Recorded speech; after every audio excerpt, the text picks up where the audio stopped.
ଆମ ଚ୍ୟାନେଲ ଶିକ୍ଷା ସହାୟକୁ ଆପଣମାନଙ୍କୁ ସ୍ୱାଗତ। ଗତ କ୍ଲାସରେ ଆମେ ଶବ୍ଦାଳଙ୍କାର ପଢ଼ିଥିଲେ। ବର୍ତ୍ତମାନ ଆମେ ଅର୍ଥାଳଙ୍କାର ବିଷୟରେ ଜାଣିବା। ପିଲାମାନେ ଯଦି ଭିଡ଼ିଓ ଭଲ ଲାଗୁଥାଏ ତାହେଲେ ଭିଡ଼ିଓକୁ ନିଶ୍ଚିତ ଭାବେ ଲାଇକ୍ କରନ୍ତୁ, ଚ୍ୟାନେଲ ସବସ୍କ୍ରାଇବ୍ କରନ୍ତୁ ଓ ସାଙ୍ଗମାନଙ୍କ ସହିତ ମଧ୍ୟ ସେୟାର କରନ୍ତୁ। ଚାଲନ୍ତୁ ଦେଖିନେବା। ଅର୍ଥାଳଙ୍କାରର ପ୍ରଥମେ ଅଛି ଉପମା। ଯେଉଁ ବାକ୍ୟରେ ଉପମାନ ଉପମେୟ ସମାନ ଧର୍ମ ବିଶିଷ୍ଟ ହୋଇଥାନ୍ତି ଓ ସେମାନଙ୍କ ମଧ୍ୟରେ ଥିବା ସାଦୃଶ୍ୟ ଯଥା ପରି, ତୁଲ୍ୟ, ସଦୃଶ, ଜେହ୍ନେ, ଯେସନ, ସରି ଯଥା ପ୍ରଭୃତି ସାଧାରଣ ବୋଧକ ଶବ୍ଦ ଦ୍ୱାରା ଅଭିହିତ ହୋଇଥାଏ, ସେଠାରେ ଉପମା ଅଳଙ୍କାର ହୁଏ। ଯାହାକୁ ତୁଳନା ଦିଆଯାଏ ତାହାକୁ ଉପମେୟ କୁହାଯାଏ। ପ୍ରଥମେ ଆମେ ଜାଣିବା ଉପମା ଅଳଙ୍କାରରେ ଉପମାନ ଉପମେୟ ସମାନ ଧର୍ମ ବିଶିଷ୍ଟ, ଅର୍ଥାତ୍ ଉପମାନ ଯାହା ସହିତ ତୁଳନା ଦିଆଯାଏ, ଉପମେୟ ହେଉଛି ପ୍ରକୃତ ବସ୍ତୁ ଅର୍ଥାତ୍ ଯାହାକୁ ତୁଳନା କରାଯାଉଥାଏ, ସେମାନଙ୍କର ସମାନ ଧର୍ମ ଥାଏ। ଯେମିତି ଆମେ ଉଦାହରଣ ଦେଖିବା, କାଶତଣ୍ଡି ଫୁଲ ତୁଷାର ପରି ଧବଳ, ଅର୍ଥାତ୍ କାଶତଣ୍ଡି ଫୁଲ ଯେପରି ଧବଳ ଅର୍ଥାତ୍ ଧଳା, ତୁଷାର ମାନେ ବରଫ ମଧ୍ୟ ସେହିପରି ଧଳା। ତେଣୁ କାଶତଣ୍ଡି ଫୁଲ ଆଉ ତୁଷାରର ସମାନ ଧର୍ମ ହେଉଛି ଧବଳ। ସେହିପରି ଉପମାନ ଉପମେୟ ଯେତେବେଳେ ସମାନ ଧର୍ମ ବିଶିଷ୍ଟ ହୋଇଥାନ୍ତି ଆଉ ତାଙ୍କ ସାଦୃଶ୍ୟ ଅର୍ଥାତ୍ ସମାନତାକୁ ଦେଖାଇବା ପାଇଁ ପରି, ତୁଲ୍ୟ, ସଦୃଶ, ଜେହ୍ନେ, ଯେସନ, ସରି ପ୍ରଭୃତି ଶବ୍ଦ ବ୍ୟବହାର କରାହେଇଥାଏ, ସେତେବେଳେ ଉପମା ଅଳଙ୍କାର ହୁଏ। ଯାହାକୁ ତୁଳନା ଦିଆଯାଇଥାଏ ତାହାକୁ ଉପମେୟ କୁହାଯାଏ। ପ୍ରକୃତ ବସ୍ତୁ ଯେପରି ମୁଖ ଚନ୍ଦ୍ର ପରି ସୁନ୍ଦର, ମୁଖ ଚକି କାଟିଦେଲା ପରି ଗୋଲ, ମୁଖଟି ଫୁଲ ପରି ସୁନ୍ଦର। ତେଣୁ ଏଠି ମୁଖ ହେଉଛି ଉପମେୟ ପ୍ରକୃତ ବସ୍ତୁ। ତାହାକୁ ଯେତେବେଳେ ତୁଳନା ଦିଆଯାଉଥାଏ, ଯାହା ସହିତ ତୁଳନା କରାଯାଏ, ସେ ହେଉଛି ଉପମାନ। ଏଠି ଚନ୍ଦ୍ର ସହିତ ତୁଳନା କରାଯାଇଛି, ତେଣୁ ଚନ୍ଦ୍ର ହେଉଛି ଉପମାନ।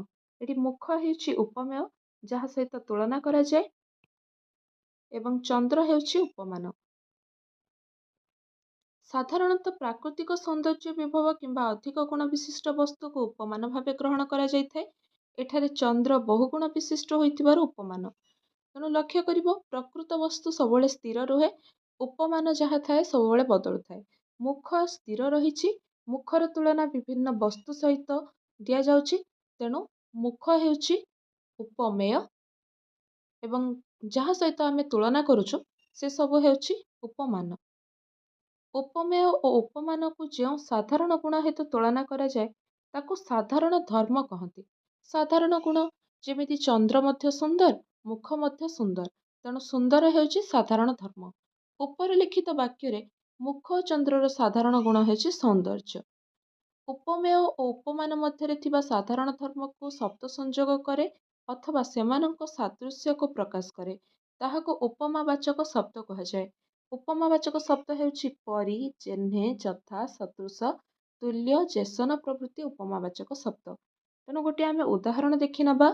ଖଣ୍ଡ ଖଣ୍ଡ ଧଳା ମେଘ ସୁନୀଳ ଅମ୍ବରେ ଭାସୋଇ ବୋଇତ ଯଥା ନୀଳ ସମୁଦ୍ରରେ। ଶରତ କବିତାରୁ ଆସିଛି, ଭକ୍ତ କବି ମଧୁସୂଦନ ରାଓ ଲେଖିଛନ୍ତି। ଏଠାରେ ଉପମେୟ ହେଉଛି ସୁନୀଳ ଅମ୍ବର ଆକାଶରେ ଧଳା ମେଘ। ଏଇ ପାଦଟି ହେଉଛି ଉପମେୟ। ଭାସୋଇ ବୋଇତ ଯଥା ନୀଳ ସମୁଦ୍ରରେ, ଏଇ ପାଦଟି ହେଉଛି ଉପମାନ। କାହାକୁ କାହା ସହିତ ଉପମା ଦିଆଯାଇଛି? ଖଣ୍ଡ ଖଣ୍ଡ ଧଳା ମେଘକୁ ବୋଇତ ସହିତ ଉପମା ଦିଆଯାଇଛି। ସୁନୀଳ ଅମ୍ବରେ, ନୀଳ ଅମ୍ବରରେ ମେଘ ଯେମିତି ଭାସି ଯାଉଛି, ଠିକ୍ ସେ ନୀଳ ସମୁଦ୍ରରେ ବୋଇତ ସେମିତି ଭାସି ଯାଉଛି। ତେଣୁ ଏଠାରେ ସାଧାରଣ ଧର୍ମବାଚକ ଶବ୍ଦ ହେଉଛି ଭାସିବା। ଉପମାବାଚକ ଶବ୍ଦ ହେଉଛି ଯଥା। ଠିକ୍ ସେହିପରି ମିଶିଯାଏ ଯଥା ପ୍ରଭାତି ତାରା ରବି କିରଣେ, ମିଶିଯାଏ ଯଥା ଜୀବାତ୍ମା ପରମାତ୍ମା ଚରଣେ, ମିଶିଯାଏ ଯଥା ଚପଳା ନୀଳ ଜଳତ ଅଙ୍ଗେ, ମିଶିଗଲା ତଥା ଅବଳା ସେହି ନୀଳ ତରଙ୍ଗେ। ଚନ୍ଦ୍ରଭାଗା କବିତା ରାଧାନାଥ ରାୟଙ୍କର ଲିଖିତ। ମିଶିଯାଏ ଯଥା ପ୍ରଭାତି ତାରା ରବି କିରଣେ। ରବିଙ୍କର କିରଣରେ, ସୂର୍ଯ୍ୟଙ୍କ କିରଣରେ ଯେପରି ପ୍ରଭାତି ତାରା ମିଶିଯାଏ, ଭୋର ଭୋରରେ ଗୋଟେ ତାରା ଦେଖାଯାଏ, ତାକୁ ପ୍ରଭାତି ତାରା କହନ୍ତି। ସକାଳ ହେବା କ୍ଷଣି ସୂର୍ଯ୍ୟଙ୍କ କିରଣରେ ସେ ମିଶିଯାଏ।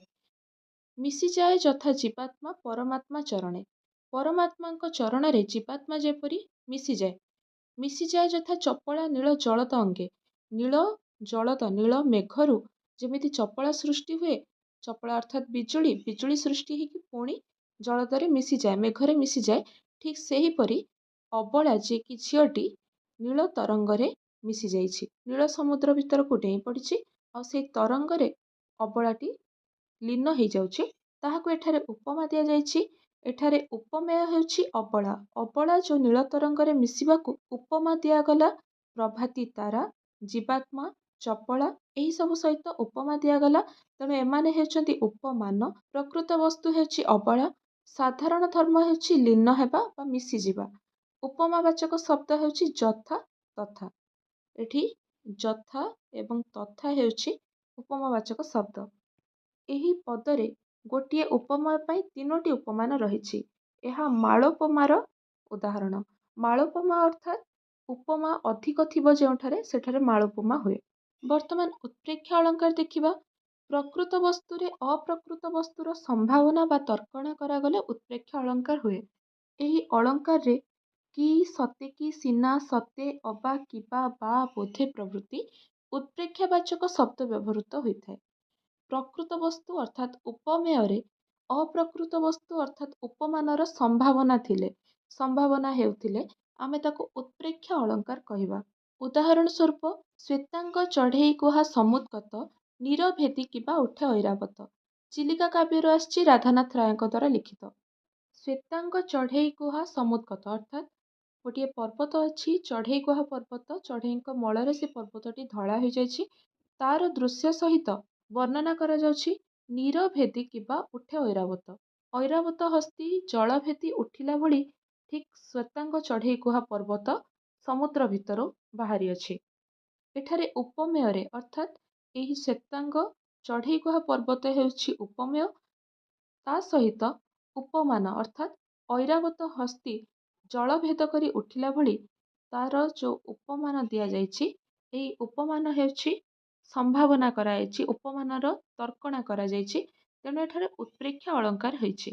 ଏହି ଅଳଙ୍କାରକୁ ଦର୍ଶାଇବା ପାଇଁ କି, ସତେକି, ସିନା, ସତେ, ଅବା, କିବା, ବା, ବୋଧେ ପ୍ରଭୃତି ଉତ୍ପ୍ରେକ୍ଷାବାଚକ ଶବ୍ଦ ବ୍ୟବହାର କରାଯାଇଛି। ବର୍ତ୍ତମାନ ରୂପକ ଅଳଙ୍କାରରେ ଉପମାନ ଓ ଉପମେୟ ମଧ୍ୟରେ ଅଭେଦ କଳ୍ପିତ ହେଲେ ଏବଂ ଉପମେୟରେ ଉପମାନର ଆରୋପ ହେଲେ ରୂପକ ଅଳଙ୍କାର ହୁଏ।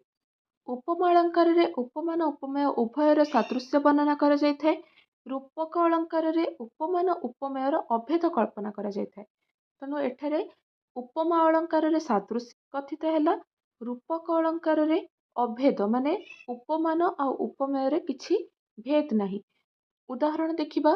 ଦରିଦ୍ରତା ପଙ୍କପୂର୍ଣ୍ଣ ମୋ ଜୀବନ ସର, ଜଞ୍ଜାଳ ଜଳଦ ଜଳେ ଆବିଳ ଉଦର। ତପସ୍ୱିନୀ କାବ୍ୟରେ ଗଙ୍ଗାଧର ମେହେର ଲେଖିଛନ୍ତି। ଏହି ପଦରେ ଦରିଦ୍ରତାରେ ପଙ୍କର ଆରୋପଣ ହେଇଛି। ଜୀବନ ଓ ଜଞ୍ଜାଳରେ ଯଥାକ୍ରମେ ସର ଅର୍ଥାତ୍ ଜୀବନ ସହିତ ସର ଓ ଜଞ୍ଜାଳ ସହିତ ଜଳଦ ଜଳର ଆରୋପ କରାଯାଇଛି। ଜଞ୍ଜାଳ ରୂପକ ଜଳଦ ଜଳରେ ଅର୍ଥାତ୍ ଜଞ୍ଜାଳ ରୂପକ ଜଳଦ ଜଳ ଅର୍ଥାତ୍ ମେଘର ବର୍ଷାରେ ତାଙ୍କର ଉଦର ଆବିଳ ହେଉଛି ଅର୍ଥାତ୍ ଭୋକରେ କ୍ଷୁଧାରେ ଆତୁର ହେଉଛନ୍ତି। ତେଣୁ ଏଠାରେ କବି ଉପମାନ ଆଉ ଉପମେୟ ମଧ୍ୟରେ ଅଭେଦ କଳ୍ପିତ କରିଛନ୍ତି। ଅଭେଦ କହିଛନ୍ତି ଯେ ଦରିଦ୍ରତା ଯାହା ପଙ୍କ ମଧ୍ୟ ସେଇଆ, ଜୀବନ ଯାହା ପୋଖରୀ ସେଇଆ, ଜଞ୍ଜାଳ ଯାହା ଜଳଦ ଜଳ ମଧ୍ୟ ଠିକ୍ ସେଇଆ। ଆଉ ଗୋଟିଏ ଉଦାହରଣ ଦେଖିବା। କବିତା ବନିତା କବିତା ପିତା, କହିବା ଲୋକ ତାର ଉପମାତା, କଲେ ତାକୁ ଭୋଗ ରସିକ ନେତା, କେତେହେଁ ଅବା ରହଇ ଯୋଗ୍ୟତା, କୁମତି ଗୁଆଁର କେବଳ ବୈମାତ୍ର ଭାଇତାର। ରସକଲ୍ଲୋଳ ଦୀନକୃଷ୍ଣ ଦାସ ଲେଖିଛନ୍ତି। କବିତାଠାରେ ବନିତା, କବିଙ୍କଠାରେ ପିତା, କହିବା ଲୋକଠାରେ ଉପମାତା, ଗୁଆଁରଠାରେ ବୈମାତ୍ର ଭାଇର ଆରୋପ କରାଯାଇଛି। ଆମେ ପ୍ରଥମେ କବିତାର ଅର୍ଥଟିକୁ ବୁଝିବା।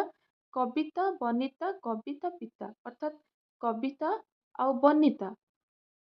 ବନିତାର ଯେମିତି ପିତା ଥାଆନ୍ତି, ବାପା ଥାଆନ୍ତି, ବନିତା ମାନେ ଝିଅ, ଝିଅ ଯେପରି ପିତାଙ୍କ ଉପରେ ଆଶ୍ରିତ ଥାଏ, କବିତା ଠିକ୍ ସେହିପରି କବିଙ୍କ ଉପରେ ଆଶ୍ରିତ ଥାଏ। କହିବା ଲୋକ ତାର ଉପମାତା ଅର୍ଥାତ୍ ଯେଉଁମାନେ କୁହନ୍ତି, ଯେଉଁମାନେ କବିତାକୁ ଭଲ ମନ୍ଦ କହିଥାନ୍ତି, କବିତାଟି ଭଲ କି ଖରାପ, ସେମାନେ ତାଙ୍କର ଉପମାତା ସଦୃଶ। ଉପମାତାର ଅର୍ଥ ହେଉଛି ଯେଉଁମାନେ ଅନ୍ୟର ଶିଶୁକୁ ପାଳନ କରିଥାନ୍ତି। କହିବା ଲୋକ ଅର୍ଥାତ୍ ଯେଉଁମାନେ କବିତାକୁ ସମାଲୋଚନା କରିଥାନ୍ତି, ସେମାନେ କବିତାର ଉପମାତା ସଦୃଶ। କଲେ ତାକୁ ଭୋଗ ରସିକ ନେତା। ରସିକ ନେତା ମାନେ କାହାକୁ ଭୋଗ କଲେ? ସେଇ କବିତାକୁ ଶୁଣିକି ତାର ଆନନ୍ଦ ନେଲେ, ତାର ରସାସ୍ୱାଦନ କଲେ। ରସିକ ନେତା ତାକୁ ଶୁଣିକି ତାର ରସାସ୍ୱାଦନ କଲେ, କବିତାକୁ ଭୋଗ କଲେ। କେତେ ହେଁ ଅବା ରହଇ ଯୋଗ୍ୟତା। ତେଣୁ ଯେଉଁମାନେ ପ୍ରକୃତରେ କବିତା ପାଇଁ ଯୋଗ୍ୟ, କବିତାର ରସାସ୍ୱାଦନ କରିବା ପାଇଁ, କବିତାକୁ ବୁଝିବା ପାଇଁ ଯୋଗ୍ୟ, ସେମାନେ ତାକୁ ପଢ଼ିଲେ ନାହିଁ କି ବୁଝିଲେ ନାହିଁ। ତେଣୁ କେତେ ବା ରହି ଯୋଗ୍ୟତା? ତେଣୁ ଯୋଗ୍ୟତା କେତେ ବା ରହିଛି? କୁମତି ଗୁଆଁର, କୁମତି ଅର୍ଥାତ୍ ଖରାପ ମତି, ଖରାପ ଚିନ୍ତାଧାରା, ଗୁଆଁର ହେଉଛି ଦୁଷ୍ଟ ଲୋକ। କୁମତି ଗୁଆଁର କେବଳ ବୈମାତ୍ର ଭାଇତାର। କୁମତି ଗୁଆଁର ଅର୍ଥାତ୍ ଖରାପ ଲୋକ, ଦୁଷ୍ଟ ପ୍ରକୃତିର ଲୋକମାନେ, ସେମାନେ ହେଉଛନ୍ତି ବୈମାତ୍ର ଭାଇ। ବୈମାତ୍ରେୟ ଭାଇ ମାନେ ବିମାତା, ଯେଉଁମାନେ ସାବତ ମାର ଭାଇ ହେଇଥାନ୍ତି, ସେଇଭଳି କୁମତି ଗୁଆଁର ଅର୍ଥାତ୍ ଦୁଷ୍ଟ ଲୋକମାନେ କବିତାର ହେଉଛନ୍ତି ବୈମାତ୍ରିକ ଭାଇ। ଏଠାରେ ଆମେ ସେଇ ଆଲୋଚନାକୁ ଦେଖିବା।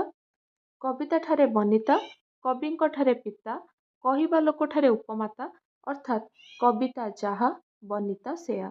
କବି ଯାହା, ପିତା ମଧ୍ୟ ସେହିପରି। କହିବା ଲୋକ ଯିଏ, ଉପମାତା ସିଏ।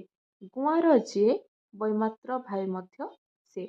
ତେଣୁ ଉପମାନ ଆଉ ଉପମେୟ ମଧ୍ୟରେ ଅଭେଦ କଳ୍ପିତ ହେଇଛି। ଏଠାରେ ଉପମାନ କିଏ, ଉପମେୟ କିଏ? କବିତା ହେଉଛି ଉପମେୟ, କବିତା ହେଉଛି ପ୍ରକୃତ ବସ୍ତୁ। ବନିତା ହେଉଛି ଉପମାନ, କବି ହେଉଛନ୍ତି ଉପମେୟ, ପିତା ହେଉଛନ୍ତି ଉପମାନ, କହିବା ଲୋକ ହେଉଛନ୍ତି ଉପମେୟ, ଉପମାତା ହେଉଛନ୍ତି ଉପମାନ, ଗୁଆଁର ହେଉଛନ୍ତି ଉପମେୟ, ବୈମାତ୍ରେୟ ଭାଇ ହେଉଛନ୍ତି ଉପମାନ। ତେଣୁ ଏଠାରେ ଉପମାନ ଉପମେୟ ସମାନ ଅଛନ୍ତି, ତାଙ୍କ ଭିତରେ କିଛି ପାର୍ଥକ୍ୟ ନାହିଁ। ତେଣୁ ଏଠାରେ ରୂପକ ଅଳଙ୍କାର ହେଇଛି। ଆଉ ଗୋଟିଏ ଉଦାହରଣ, କଳୁଷ ପଙ୍କେ ମୁହିଁ କେଡ଼େ ମଳିନ, କେମନ୍ତେ ସରି ତୋର ହେବି ନଳିନ। ପଦ୍ମ କବିତାରେ ନବମ ଶ୍ରେଣୀରେ ପଢ଼ା ହେଇଛି। ଭକ୍ତ କବି ମଧୁସୂଦନ ଲେଖିଛନ୍ତି। କଳୁଷ ରୂପକ ପଙ୍କ, ଅର୍ଥାତ୍ କଳୁଷ ଯାହା, ପଙ୍କ ମଧ୍ୟ ସେୟା। ଏଠାରେ କଳୁଷ ଓ ପଙ୍କ ମଧ୍ୟରେ ଅଭେଦ କଳ୍ପନା କରାଯାଇଛି। କଳୁଷ ଯାହା, ପଙ୍କ ତାହା ବୋଲି କୁହାଯାଇଛି। ଅର୍ଥାତ୍ କଳୁଷ ଓ ପଙ୍କ ମଧ୍ୟରେ କୌଣସି ଭେଦ ନାହିଁ, ପାର୍ଥକ୍ୟ ନାହିଁ। ଦୁହେଁ ଏକ ବସ୍ତୁ ବୋଲି କଳ୍ପନା କରାଯାଇଛି। ସେତେବେଳେ ରୂପକ ଅଳଙ୍କାର ହୋଇଥାଏ। ବର୍ତ୍ତମାନ ଆମର ଅଳଙ୍କାର ବିଷୟ ସରିଯାଇଛି। ଶବ୍ଦାଳଙ୍କାର, ଅର୍ଥାଳଙ୍କାର ସରିଯାଇଛି। ତେଣୁ ଭିଡ଼ିଓ ଭଲ ଲାଗିଥିଲେ ଭିଡ଼ିଓକୁ ଲାଇକ୍ କରନ୍ତୁ, ସେୟାର କରନ୍ତୁ, ସବସ୍କ୍ରାଇବ୍ କରନ୍ତୁ। ଧନ୍ୟବାଦ। ଜୟ ଜଗନ୍ନାଥ।